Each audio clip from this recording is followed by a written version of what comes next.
So we are going to start on working with your serif font. So we had everything in the sans serif font for your last assignment. And we've talked a lot about hierarchy in type. And we are going, I think I pressed something. There we go. We're going to do that again in a little bit more detail in this. So we're going to end up creating a wedding invitation. And so a wedding invitation is a lot of text. And it also, you need certain things to stand out more. But just little things, I talked about that, what was it called? At Adobe Max, I went to a session where the typographist was there, and this was something else she kind of talked about. Creating hierarchy with type, you can use styles and weights to create hierarchy. You can also use size, case, and color, and placement. It's way over here. Effective hierarchy gets people to look where you want them to look, when you want them to look there. Without it, the reader is left confused and frustrated. And it says, check out this type study. So it's kind of interesting. It goes through an invitation, more of like a poster type of for an event, and how all the invitation words are just here. And then they put them into chunks so you could see them a little bit better. They added some bold. They enlarged the scale. They created a little bit more distance. They're playing around a little bit more with placement and even different scale and different versions of bold. They added some color and some design. So you can kind of see where it goes from text to where you're really going to be looking at different things. So this version, if I'm walking by that as a poster, I'm not really going to read much of anything. The last two versions, things are going to stand out to me. And this might be more pleasing to some people than this one. But this kind of has all of the things happening in it. Placement, color, scale, weight, size. So let's talk about what we're going to do. So we're going to create a wedding invitation set. What a wedding invitation set includes is a wedding invite for what we're going to do. You can have an RSVP card, which is what someone mails in. Now they have websites, but we're going to do traditional. Someone will mail in an RSVP card to say they're coming to the wedding. You can do a thank you card that you mail after the wedding, and then we're going to do something called a details card that goes in the invitation with the RSVP card, and it has where people are registered, all the directions to the wedding. The wedding might have a reception in one place and the ceremony in another place. You might have a block of hotel rooms that they can stay at. There might be a brunch the next morning. You get to kind of make up some of those things. A couple things you don't get to make up. So there's three options. You're going to use the following text. I am okay if you want to change the names and the dates, but I need you, in this particular assignment, it says October 19th, 2019. This one, it is May 12th, 2020 at 2 o'clock. So that one's all the way spelled out. This one isn't spelled out as much. So if you change the date, you need to copy the format on how the date is shown in the options. Does that make sense? If it doesn't make sense, just don't change the date. And the names, you can change the names if you like. So this says just Rachel and Zach, and then these ones have first, middle, and last. So if you change the names, either stick to the style. So these different invitations have a formality about them. One feels a little bit more formal, one feels a little bit less formal, one's kind of right in the middle. So I have an image here, and you should be able to click on it and enlarge it, and it looks like I probably need to make it a little bit bigger for you, but it talks about the pieces of how to chunk an invitation, the pieces that are important. So here they have a monogram or a symbol. Let me see if I can get this bigger. There we go. If you just open a new tab, it'll get bigger. So you might have some sort of decoration. You can have more decoration than this, but again, remember it's a type assignment, and we want the type to be the star. So it'll have a host line, or you're invited to. It'll have the couple's name. It'll have the information and details.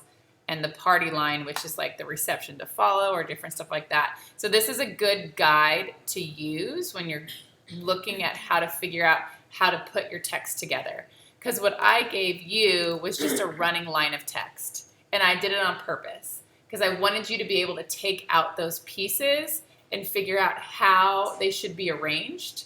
And I didn't put any punctuation in there, really. You may need to add some, maybe not, but you're got to figure out how to get those pieces to look like a real invitation. So some prep that you're first going to do, I'm going to have you look for some wedding invitations, styles that you like. So you're just doing some research, and you're going to go ahead and print them out. So you could take a screenshot and put them all on one artboard in Illustrator and print them all out together. However you print them out, it's okay.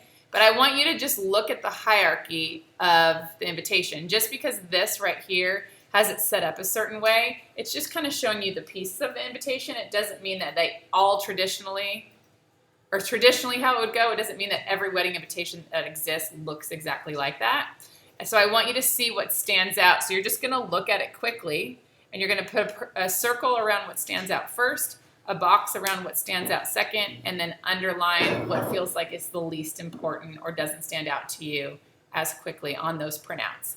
And that's just an activity that I want you to go through. You don't need to show me that you did that. And I want it printed because looking at something printed and looking at something on screen feels different. And these invitations are going to be meant to be printed. So we want to look at those printed. So then after you do that, you're actually going to design 2 different ideas for the same invite from part 1, from up above. So you're going to use the same text, but you're going to design it in 2 different ways. You're going to have a wedding invitation that's 5 inches by 7 inches, and you're going to create it in AI with an eighth of an inch bleeds. And I'm going to show you what that is, and we'll talk about why you do that. You can only use your serif font that you use, but I'm being really nice here. If you would like to, I'm going to let you choose one other script font of choice. So we're going away from your sans serif. You can use your serif font for everything, but you can add a script font in if you would like to. Just to make it feel a bit more wedding-y. If you want to use just all variations of your serif font, you can do that as well. But sometimes it's just to get that little bit of extra and it suits the mood. I'm going to let that happen this time. You're going to use type hierarchy to lead the reader's eye. Artwork or decoration on the invitation is okay, but this is a type assignment, and make sure that the type stands out more than the decoration. And as always, explore letting, tracking, and kern with precision. You will upload your 2 different designs to this assignment as a PDF. So you can put 2 artboards in one assignment. You can have it 2 different files, that's up to you. But let's talk about how you're going to set up your file. I'm going to set it up as if I have 2 different artboards on the same file. So I'm going to create a new file. And it's already set to inches. I'm going to just go ahead and click print because it's going to give me the right color mode. I'm going to reset this to inches, and I want to go ahead and make it 5 by 7. I am okay. It's up to you. Your design can be landscape or portrait. Maybe you do one of each. It just depends on your text and how it's going to work out for you. I'm going to do 2 artboards. And right here, there is something that's called a bleed. And it has to do with printing. And I'm going to just go ahead and click one arrow up where it says top, and you get a 0.1258. That is a 1/8 inch bleed. And it automatically puts it on all 4 sides. And then you're going to click create. What happens with that is you see this red line here. So if you send this off to a printer's, like an old school printer's that has a printing press, you have to submit the document with these bleed marks. And so if any color or any image goes off of the edge of the paper, it has to go all the way to the red line.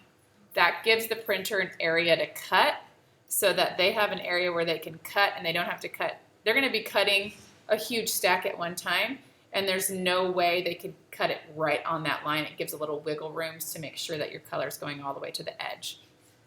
As a side note, you're going to set this up for your assignment this way. But as a side note, a lot of people are getting things printed digitally at Vista Prints. I use a company called uprinting.com. And what happens with that is a lot of times you have to set up your document, to your artboard, to just be already have the bleeds in it. So uprinting.com I use a lot, and then I have to make an artboard that's 5.25 by 7.25. 25 means if you take a 1/4 of an inch and you divide it in half, it's 1/8 on each side.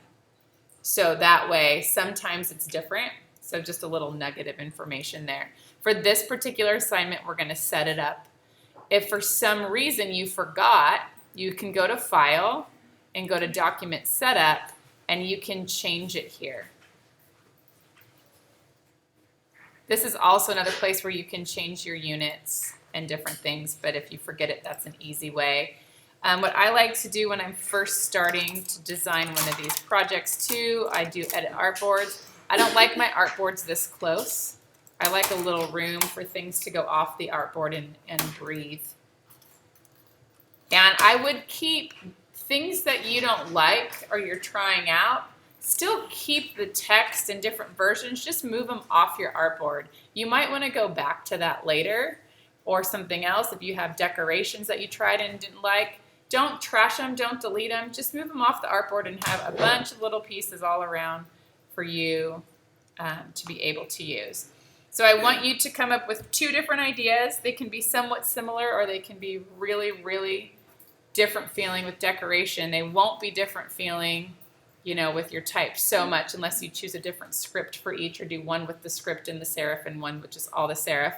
You can have color, but I would go based off of your examples. And the idea is to get the typeface and feel of what wording you chose to match the decorations that you have. So the Rachel and Zach, just with their first names, is going to feel more modern, more playful.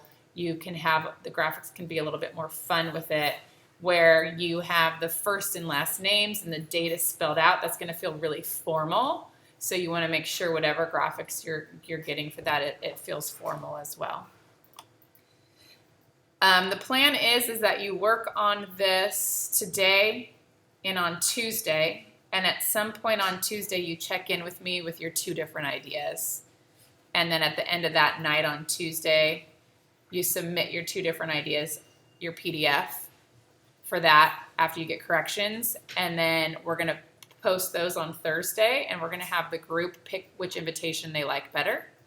And depending on, even if you like one better but the group likes the other one better, we're going to go with that, so it feels like working with a client. And if you've ever worked with a client, it's hard. If you've ever worked with a bride, it's even harder. You get no say, and there's a reason why Bridezilla became a name. So then you will take that invitation, and then I'll further explain how to make the RSVP card and the other stuff that goes with it. In the end, we will create something. I will go to an old student's portfolio. We will create something that looks like this. So I have, it's called a scene mock-up kit, and there is about 1,000 little items that you can place like on a desk, and different backgrounds and envelopes and different things, so that if you were to sell, a lot of these invitations are for sale in stores like Etsy or templates on Creative Market. So Creative Market is a website that designers go to download templates to fill in dates. Like, I probably would never watercolor flowers like this. I would go find artwork that somebody else created, and I would purchase it for client work, time's sake. And it's just not where my strengths lie. But I would do all the typography, get all the printed, do all of that. So that Creative Market is for designers to find assets that they need. Etsy would be sold for everybody. So you could create this document so that you could create a PDF that's editable, and you could sell it on Etsy, and somebody could download it themselves and change the words on it. Or they would buy it from you and have you change the words, because you would have to, it'd be hard to get the person's names and stuff to look exactly right here, but it's cheap. You change the words, you send them a PDF file, and then or JPEG, and then they just get it printed on their own. So when you're in a store front, an e-commerce store, trying to showcase your work or for your portfolio, it's nice to have these little mock-ups. This was not a picture of printed invitations, but it looks like it was printed. So it's kind of the direction we're going with this assignment. Questions? Yeah, you said Etsy. How do you spell that? Etsy, E-T-S-Y. Yeah, I can show it. So E-T-S-Y. They sell lots of different things. It started out as like handcrafted items, and now there's vintage and custom items. I'm redoing my house, so I'm just like buying knobs and light fixtures and stuff here rather than from like a big box store, just because I kind of like to support the small businesses, and some of the handcrafted stuff comes out a little bit nicer. And then Creative Market. This is a good place to get ideas for things too. They sell photographs and a bunch of different illustrations, icons, but you have to pay for it. They sell fonts or typefaces.